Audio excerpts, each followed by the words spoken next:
बहुत दिनों पहले की बात है। सोनापुर में एक प्रीता अपने 5 जुड़वा बेटों के साथ रहती थी। पांचों लड़के एक दूसरे से बहुत ही मिलते जुलते थे, मानो एक दूसरे का ही रूप हो। प्रीता के पांचों लड़के पांचों 5 गुणों से भरे थे।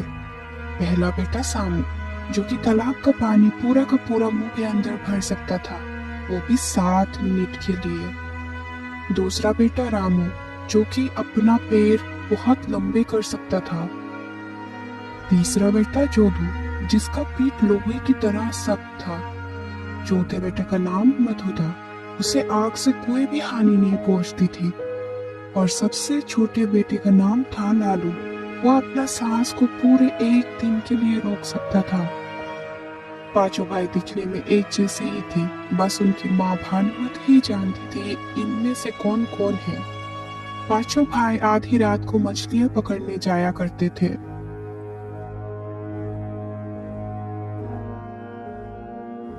भाइयों सुनो, मैं तालाब का सारा पानी अपने मुंह में भर लेता हूँ और तुम लोग जल्दी जल्दी मछलियाँ भरकर बाहर आ जाना। आप रोज रोज एक ही बातें क्यों करते हो भैया?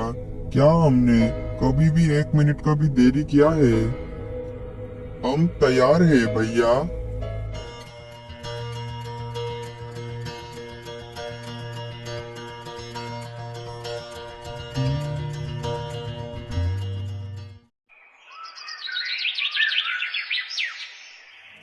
आज लालू की बारी है।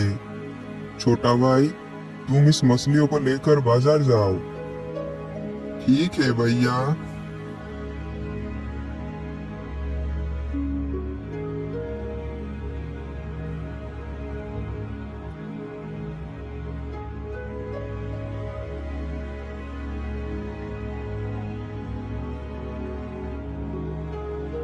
तुम्हें रोज रोज इतनी बड़ी बड़ी मछलियाँ कहाँ से मिलती है?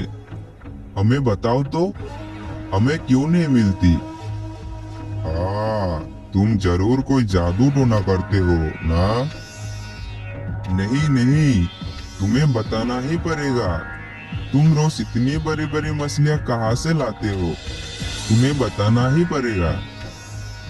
अच्छा, तो आप लोगों को जानना है। तुम सुबह सुबह भोर में आना, मैं तुम्हें बड़ी मछलियाँ पकड़वा दूंगा। लालू ने घर जाकर सारी बातें बताई। सारी बातें सुनकर सामू तैयार हो गया। दूसरे दिन सारे मछुआरे तालाब किनारे हाजिर हो गए। बाकी चारों भाई आज नहीं आए थे। सुनिए, मैं 7 मिनट के लिए तालाब का पानी अपने मुंह में भर लूंगा। आप लोग 7 मिनट में जितना भी मछलियाँ पकड़ना है उन सबको पकड़ लीजिएगा। एक बार फिर से कह रहा हूँ, मैं 7 मिनट से ज्यादा अपने मुंह में पानी नहीं भर सकता हूँ। ठीक है, तू चिंता मत कर।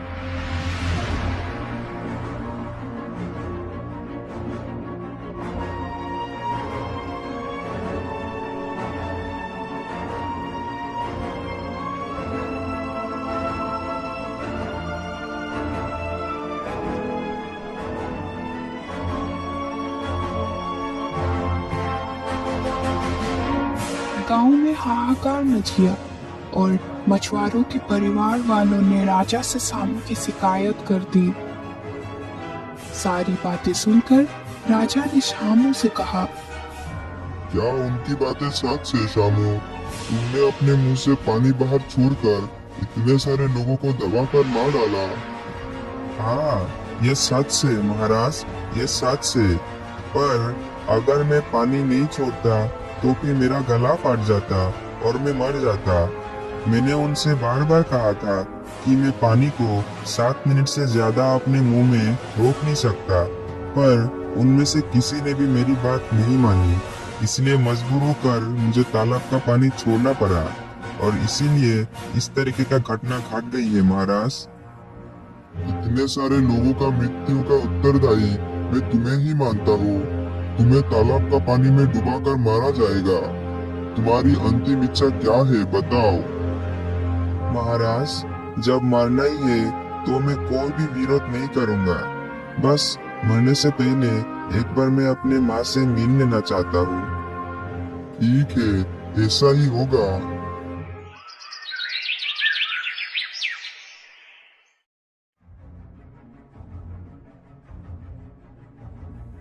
भैया, भैया, कल अब की जगह मैं जाऊंगा। अब बिल्कुल भी परेशान मत होइए। अभी आप घर में आराम कीजिए।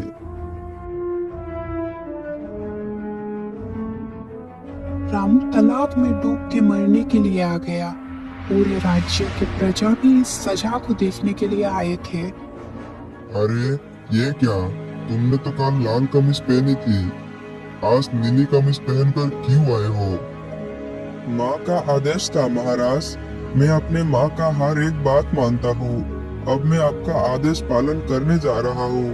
महाराज, अलविदा। अलविदा महाराज।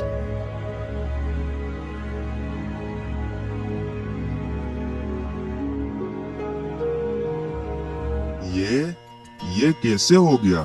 पाँव में रबर लगा के रखा है क्या?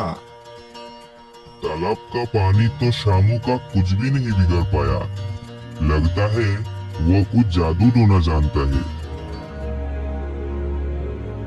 ये क्या शामू, तालाब का पानी तो तुम्हारा कुछ नहीं बिगड़ पाया।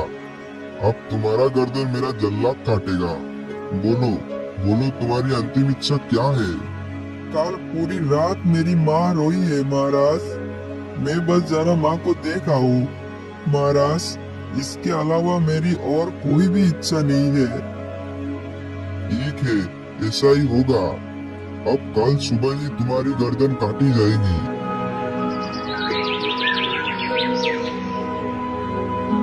भाइयों, आप लोगों को तो पता ही है, मेरी गर्दन बहुत ज्यादा सख्त है। मेरी गर्दन काटते समय तलवार ही टूट जाएगी। कल भैया की जगह मैं जोधू जाऊंगा।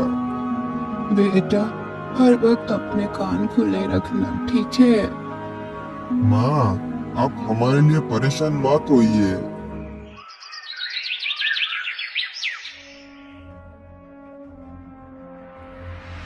ये हो क्या रहा है? मैंने अपने जीवन में ऐसा कभी नहीं देखा।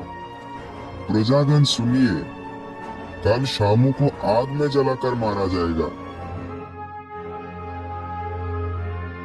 महाराज, महाराज, आग से मैं नहीं बच पाऊंगा, ये मैं अच्छी तरह से जानता हूँ। इसीलिए अंतिम बार मैं माँ से मिलकर आना चाहता हूँ। ठीक है, तुम अपनी माँ से मिलकर आखिरी बार के लिए उसके साथ रहकर आ जाओ।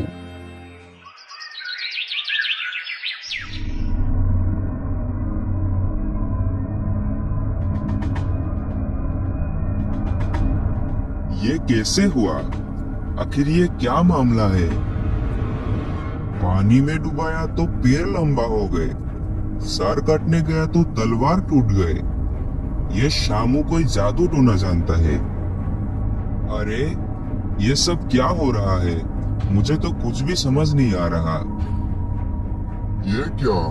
ये शामू को तो आग से कुछ भी नहीं हो रहा है। सुनो शामू, अब तुम्हें मिट्टी में दबाकर मारा जाएगा और यही होगी तुम्हारी सजा।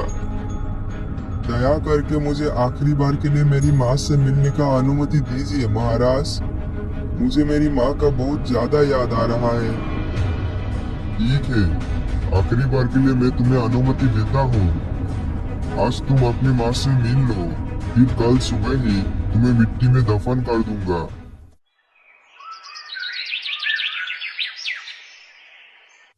भैया, मैं सांसें रोक कर रखूंगा। आप लोग रात में मिट्टी खोद के मुझे बाहर निकाल लीजिएगा। फिर उसके बाद हम लोग ये राज्य छोड़कर दूसरे राज्य में चले जाएंगे। यही सही रहेगा, पर फिर भी बेटा लालू, अपना ध्यान रखना। माँ, अब बिल्कुल चिंता मत कीजिए।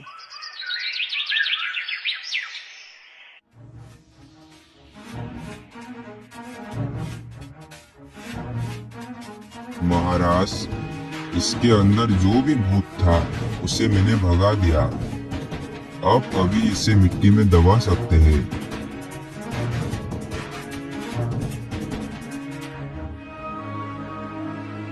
आखिरकार अंत में पापी को सजा मिल ही गया। अब चलो सभी। उधर अंधेरे में माँ को साथ लेकर चारों भाई लालू के पास आया। वो लोगों ने मिट्टी को खोदा और लालू को बाहर निकाल लिया। फिर माँ भानुमती रो पड़ी और बोली, जिसके पास ऐसे 5 रत्न है उसे किस बात का डर है। हम कहीं और जाकर सब कुछ फिर से शुरू करेंगे।